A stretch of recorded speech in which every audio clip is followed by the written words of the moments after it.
two-way connection mo boss. Dalawang equalizer yung gamit natin. Ito yung ginamit natin sa pang sub na si Clark Technique. At yung pangalawang equalizer natin, ito yung ginamit natin sa mid-high. Pati yung crossover mga boss, itong dalawa.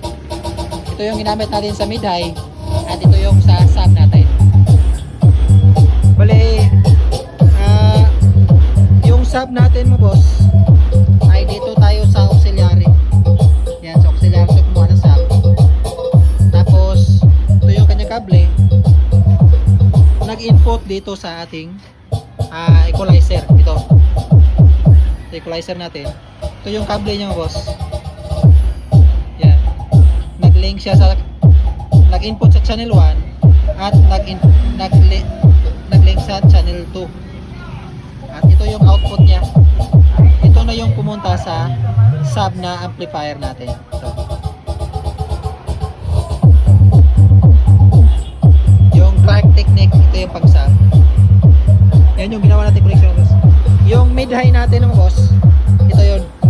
Dito tayo kumuha sa min out.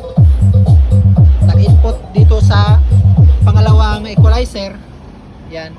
Channel 1, channel 2. Tapos yung output ng equalizer nag-input sa crossover.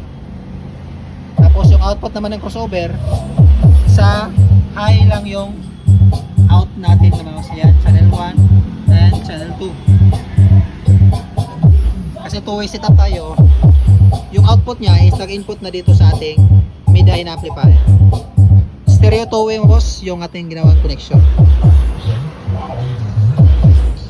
Yan yung ginawa natin boss. Ito yung dalawang amplifier na gamit natin. Sa gustong makita yung step by step connection nito mga boss,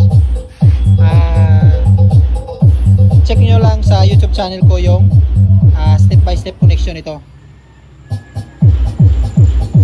Kasi yung ginamit ko na kable dito sa aking equalizer na si Clark Technique ay split siya, splitter na mono PL to XLR.